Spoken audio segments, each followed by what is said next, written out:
Hi, I'm Jim McCann, founder of 1-800-Flowers. We created this podcast to share the wonderful people we get to interact with, we get to meet, we get to know, and most importantly, get to learn from. So I invite you to join us on this journey here on the Celebrations Chatter podcast. Well, today I get to chat with Karen Worcester, and I just love this story, and I can't wait for you to hear what it's all about and how it came about. Karen, the story begins, as I understand it. You have beautiful land there on the coast of Maine.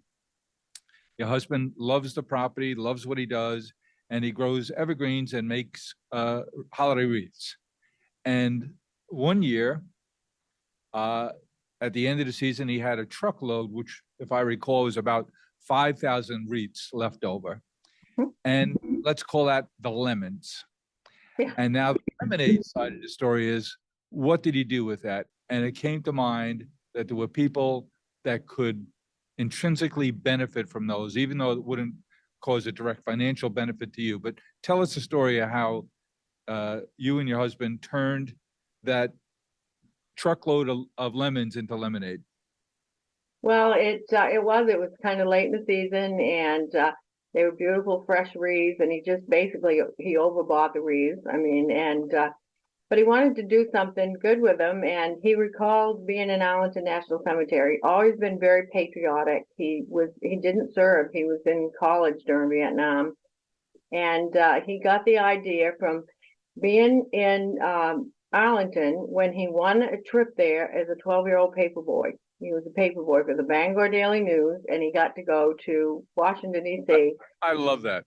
And he wasn't on his best behavior. He was 12 years old, but what he always remembered and spoke to the kids about was how Arlington was, even as a 12-year-old, it impressed him, the number of graves and the number of people that were buried there. So he said, maybe if I could get permission to take these wreaths and take, one or two of the kids and just go and place them on the graves as a thank you for all the opportunities we've had as a family in this amazing country. And he made a few calls to a couple of local politicians, and unbelievably, we got the opportunity to go. He did. He took one of our boys and a couple of volunteers, a local trucking company, God love them, Bluebird Ranch Trucking, said, yeah, load them on our truck. And we're like the hillbillies. Down we went to, Washington, D.C., and they put my husband in the group in the oldest section, section 27, which is the Civil War section. And it was so interesting to them. And as they laid every wreath, they couldn't help but say the names and the teaching opportunity for the kids, and just the impact of that, to be there with these young people and reading these stones. And there are a lot of unknowns there. So they came home, and it's all they talked about. One of my sons, Michael, went, and then there was another boy that worked for us. I've forgotten his name. And then met with some people down there that the politicians had pulled together, the Maine State Society, who are located in D.C. They're basically some people that were from Maine and moved to D.C. and didn't like it so much, so they have a society, and they all gathered down there. But they came out and helped, and so after that year, we went every year. We made the wreath special, and he'd take a different kid and a couple of volunteers in Bluebird Ranch. They'd drive straight through, lay the wreaths, and every year they put us in a different section of the cemetery. And it went like that until 2005. And actually 2005, from 1992 to 2005 was the first year that I got to go. And we were back again in that same section, which we thought was kind of a God wink. And took two of our two youngest daughters with us, and it had snowed that day, and a Pentagon photographer took a picture of the wreaths against the stones in the snow, and they put it on their news on their website, and it went viral, and it was crazy. So by January, my husband, to this day, he'd be embarrassed me telling you, but he has an email, but he never has sent an email in his life. He has people for that, He actually has one secretary who does that. And the same, his phone calls just kept coming in and coming in.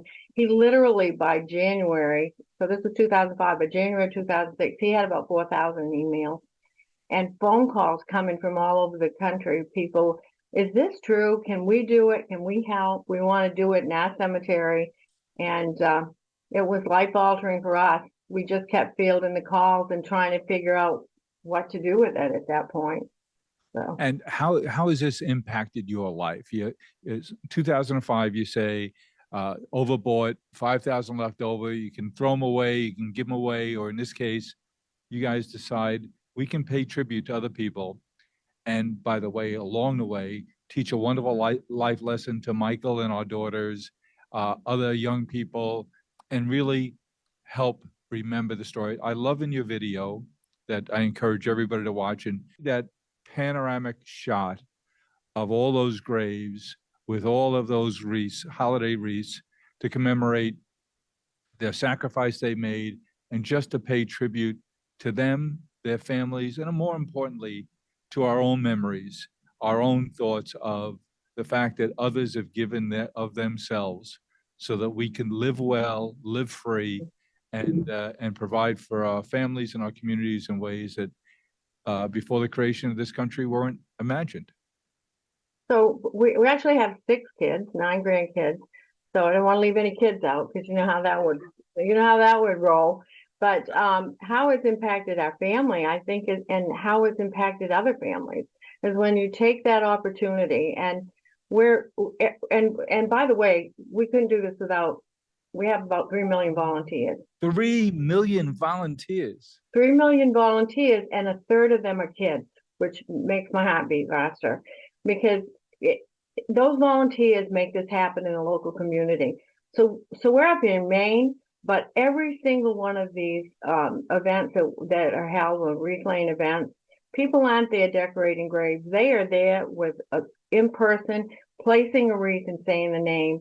And that impacts that community. It brings the community together. It teaches the kids that this is something besides a stone. This is a life. You know, whether they died as an elderly veteran or they died in combat, they stood up for us. So it impacted us so greatly that to be able to have our kids see that, and then how it brought these people into our life, the Gold Star families. It was in 2007 when things were, that's actually when we became a 501c3, by the way, in 2007, and we now have a board, and I am a volunteer executive director. But in 2007, I had a call from a group of Gold Star mothers that wanted to make the convoy trip with us. They wanted to go with us to Arlington. Wow. And long story short, I was in a, an upstairs office in a warehouse getting ready to go. And these women came in late at night. They were supposed to be going directly to the hotel, but the driver brought them to my office. And I remember hearing these moms coming up the stairs, and I got so emotional. I said, what am I going to say to these women? These women have buried their sons. As it happened, they all had lost their sons. And I was nervous. They came through the door and just embraced me. And they were talking, asking how many children I had, and then sharing about their kids. And we talked for an hour, and it was just sharing stories about raising our children and all that. And so they left, and I went out, got my car to go home, and I only had to drive about 2 miles. I got halfway home. I was crying. I still get emotional. I was crying so hard to think. It dawned on me that day, these people are no different than me. They didn't ask for the title of Gold Star. And I call my kids every night. And how they keep that memory alive is by sharing the stories. They want us to say the name. They want us to do that. And it was overwhelming for me. And at that point for me and for my family, because we've all felt that, it's like a responsibility. It's so important for us to teach the next generation, to teach them to love our country, and to teach them to love the country by the stories of these people that have given so much, who really understand the value of freedom. And it's just changed our lives. Karen, you and your family are poster children for what it means to be part of a community and to serve that community. I so applaud what you're doing. When you talked about the opportunity that it was for you and your family, that's exactly where I went when I heard that we here at 1-800-Flowers were getting involved with you and Wreaths Across America. I thought, my wife's dad is buried here on Long Island at the Calverton National Cemetery. And I thought, what a wonderful an excuse for us to convene with our kids and grandkids and volunteer with you and to give us a reason to tell his story again. So my kids knew him, of course. He died in his early 80s. But my grandkids never knew him. And what an opportunity for us to hear from for my 7 grandkids. I can't keep up with you, Karen. You just. Well, we live in Maine, remember. There's not a lot to do up here. Well, I'll send you a TV. Yeah, please do. We have 3 kids and 7 grandkids, but I thought, and they all live local too, here on Long Island.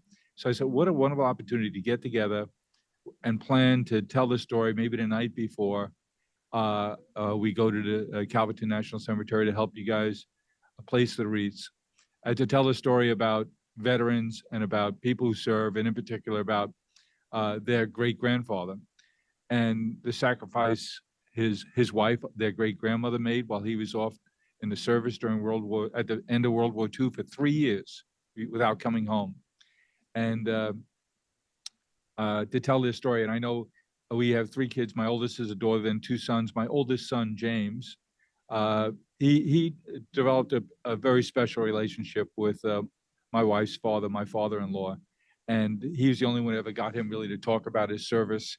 He was in the Air Corps in the Pacific, and saw a lot of really crazy and tough stuff. And he's the only one that really got my father-in-law, who's a wonderful man, to talk about it.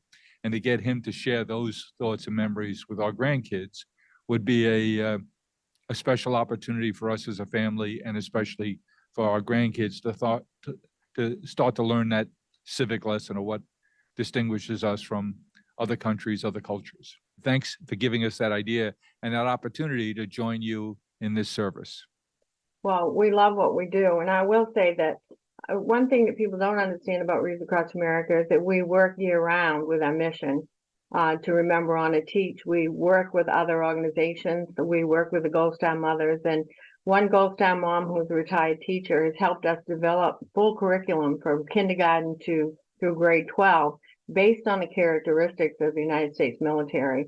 And we try to teach kids not only how precious freedom is, but that we have a responsibility to keep freedom and pass it to the next generation. So we work with the Medal of Honor Foundation, Society, we work with Ike Eisenhower Foundation, Random Acts of Kindness, the Vietnam Commemorative, and we all work together because these lessons are so important to the kids, and especially coming off COVID.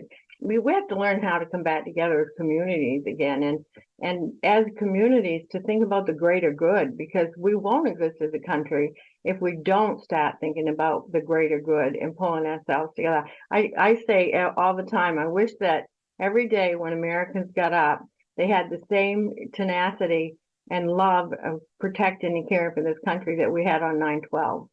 And that's one of the things I think that happens when we all come together. We take a minute to remember that. And we always ask that we say these names because we believe, we heard this saying once, and it just is so true. A person dies twice. The first time when their heart stops beating and the life leaves their body. But the final time is when the name is spoken for the very last time. And those names represent people who represent our children's history and their heritage. So it's up to us to make them love this country. We put our heart into everything we do. We are farmers, bakers, florists, and makers who grow and create with a passion. Made with love at every step of the way. Because at the end of the day, we know you're sending more than a gift. 1-800-Flowers, share with love. I actually, Roger Donlin is the first Medal of Honor recipient from the Vietnam War, and such a mentor for me. And I asked him one time, Roger, what's the most important thing Wreaths Across America can do? And without skipping a beat, he said, we're at a time when we need to teach our children to love our country again. And that's what I love about Wreaths Across America. It's so hyper local. It's a national thing, but it's personal in the community that ties us together, because patriotism begins at home, goes to community, and then to country. And I think we need to be working on making sure our roots are planted solidly in patriotism. That we die twice that you just told us about was in the video, and it was so touching to hear it. So, what is it that happens at the gravesite? What do you ask the Well, volunteer? we always ask them to say the name, out loud. And it's so impactful because we don't want people to rush. It's not a logistics thing about getting these decorated. It's about spending time. And even in cemeteries where we don't have full coverage, we ask that they stop by and say the names. In Arlington, Section 60 is where most of the current burials are. And if you go to Section 60 in Arlington National Cemetery in December on Wreaths Across America Day or on Valentine's Day or whenever, there are young families there. It's not unusual to see people even in December with a lawn chair and a can of beer and a couple of buddies and 2 or 3 little kids. That's part of their family. That's part of where they go to bring their family together. And every section in these military cemeteries was like that at one point as we've evolved. And so saying the names keeps them alive and reminds us every day that what we have, this freedom, that I don't even think we as a country sometimes understand what freedom is. And I think we sometimes demand freedom without realizing that there's a responsibility and to keep freedom and preserve it. But it just means so much to the families, and it means even more, I think, to the next generation that they realize these are not stones. Every stone, behind every stone is a story, is what the Gold Star moms say.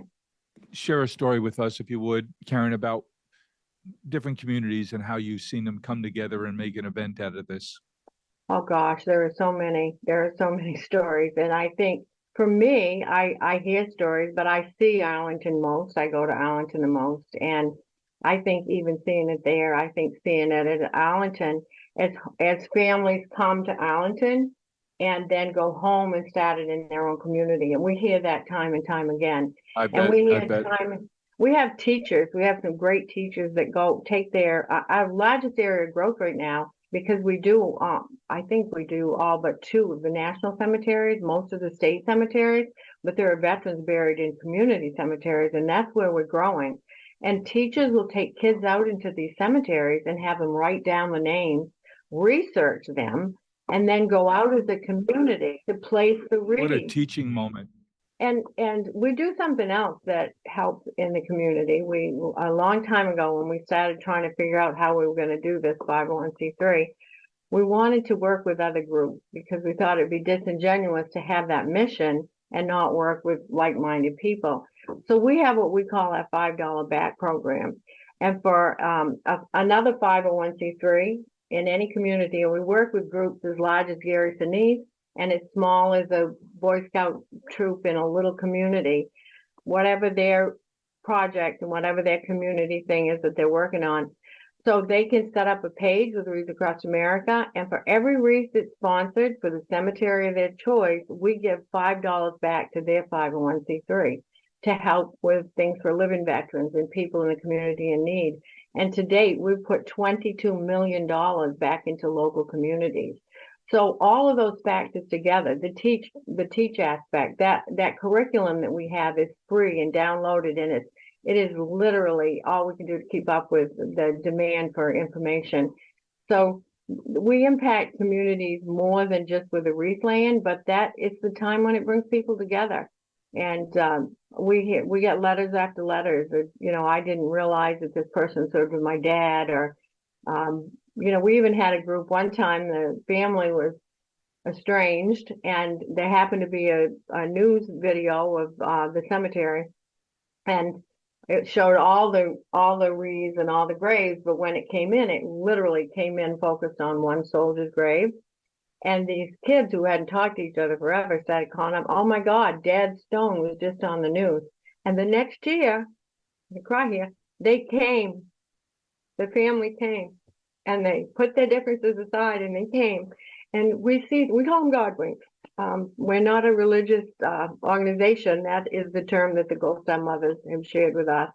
And there are many, many times when great healing has taken place by people coming together. Mm. Karen, tell us all about how 1-800-Flowers is working with you this year to help you to increase the number of wreaths you place on grave sites. Well, my understanding is, and you got to remember that there are people that fill me in on this, but that we're going to have a presence on your social media and on your pages, that people will have the opportunity to support Wreaths Across America, and we just appreciate that so much. There are so many people who have a loved one, and we get letters every day from especially elderly people who would like to have that wreath placed on a loved one's grave and just don't have the opportunity to do it. So just by sharing the word about us, this interview, opportunity to be seen in association with a company as well known and respected as yours, is just, I can't say enough about it. We have a guy here who's championing this internally, Pete Olivetto, who is very excited about us creating an opportunity for our community members for $17 to be able to donate a wreath that they know was going to go on to a veteran's grave site and be part of this program. He's just all excited about it personally, and that we can bring this to our community, help you. But in helping you, we're helping ourselves. We're helping our community to do something good, to be part of something more meaningful. And then the next step is, how do we get people from our community to engage with yours, to like we're going to do, to go be your volunteers.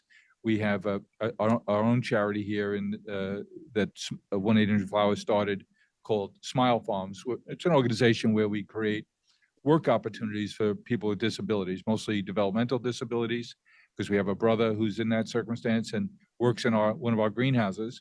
But we're going to bring our Smile Farm staffers out, like my brother Kevin, to do this because, as we know, jobs are a lot more than a paycheck. And our Smile Farmers, staffers, have become their own sub-community. So the 36 who work in a greenhouse with my brother Kevin, they're genuinely a community, and they've been working together now for years, and they feel good about themselves, and they're part of the community, and they're earning money, and they're giving it back. They give away their money that they make a lot too, and they like to give away their time. We because we have some skills at Smile Farms, we maintain a community recognition spots. We maintain cemeteries that have maybe gone uncared for. And so these are people who just give of themselves like you couldn't believe. And so they're excited about coming and helping place the wreaths too. But Pete has us all excited about our ability to turn our community onto the good works that you're doing, and to help create community and shine a light on the good work that you and the other organizations you work with around the country are doing. Do I understand that it's about 1.6 million wreaths that you're currently placing each year? Oh no, this year will be, we're growing so quickly that we're on track right now to have a little over 4,000 locations and place probably a little over 3 million wreaths. Wow. It's crazy. You know, I do want to share with you, and you'll appreciate this because you are 1-800-Flowers, that one of the sweetest stories I ever heard was actually then Governor Paul LePage, somebody that worked in his office. We actually were invited to on our way to Allen to stop at an event, and this woman got up and spoke, and she had lost her son a few years before that, and he was buried in the cemetery there in Augusta. And she told a story about hating the holiday, and it was close to Christmas. The wreath had been placed, but she didn't know, and she hadn't heard of it at that point. But she left work, and you know how we get so used to driving the same road over and over, you kind of get there without noticing anything. So she got to the that autopilot. It's true, we do it. So she got to the cemetery. She was still preoccupied. She had called home. She was doing all these things. And it wasn't until she got to her son's grave and she went down on her knees, and here was this wreath, and the smell. So I get the smell of it to her, and that it was alive. You know, it was the smell, Yep.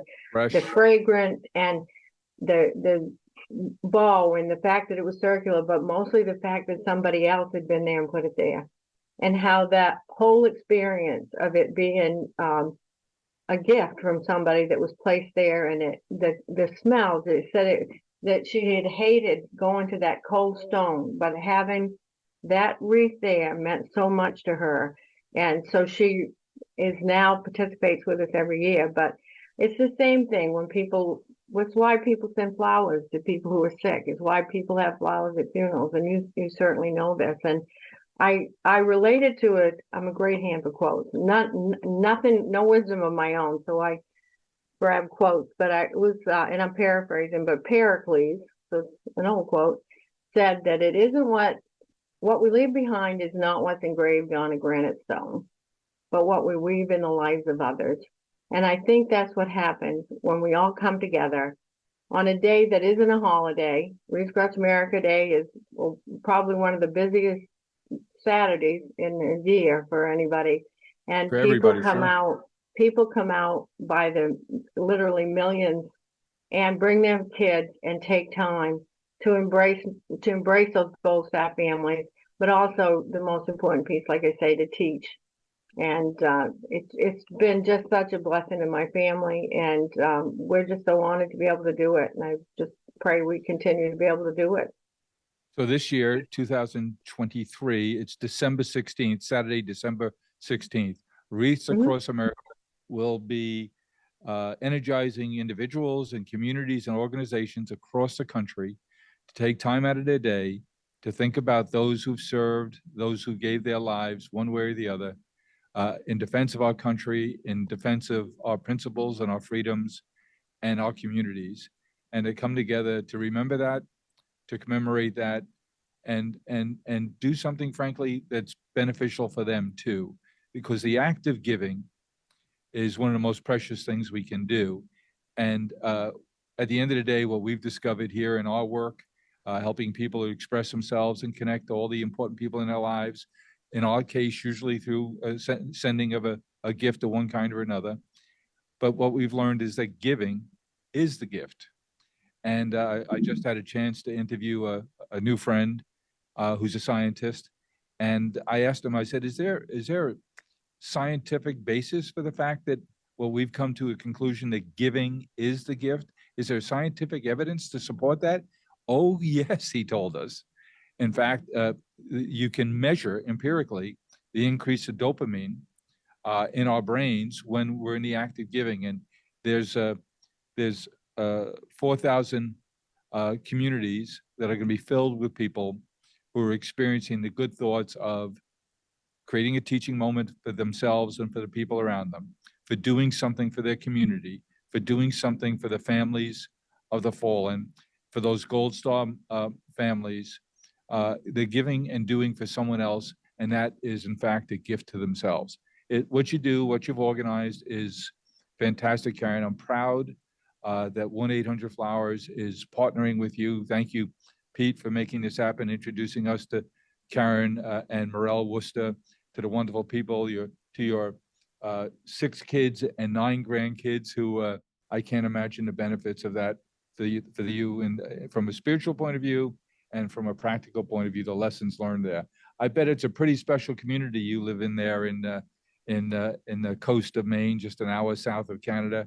And I'm so glad that our paths have crossed and that we'll get to work together, and that you gave us this wonderful idea of something we can do as a group in Smile Farms, as a group at 1-800-Flowers, our Worth Media partners, and for the McCann family. I'm so excited about this teaching opportunity, this teaching lesson for our grandkids, because they're always looking for excuses to spend time with them, to teach them something, to do something special with them, get them to think. And you gave us all of that. Karen, thank you. Thank you so much. We so appreciate it. By the way, is there a website we can direct our community to learn more about? Yes, it's wreathsacrossamerica.org. We'll see you on December 16th, if not in person, in spirit. Absolutely. Thank you so much. And my husband really is going to be jealous because he loves what you've done. He's such an entrepreneur. He's just amazing. Family business is the best, I think. Well, it's what our country is built on, is a reason. Who else is going to work this hard but family members? I know. That's why I have so many kids. You needed a rest. You needed more. That's why you're a little behind me. You know, my base is brought up. I'm going to do my best to catch up. Oh, good. You do that. Thanks you so Karen. much. Yeah. Bye-bye.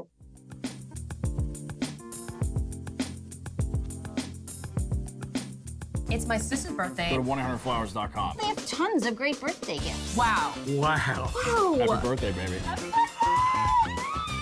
Wow. Yummy. I got to contain myself. 1-800-Flowers. Celebrate the people you love.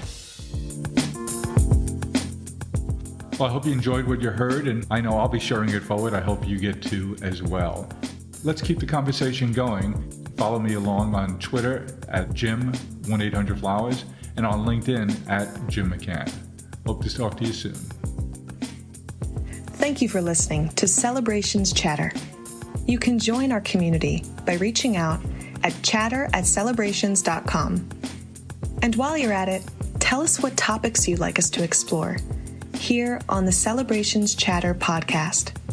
Thank you for listening, and don't forget to share it forward.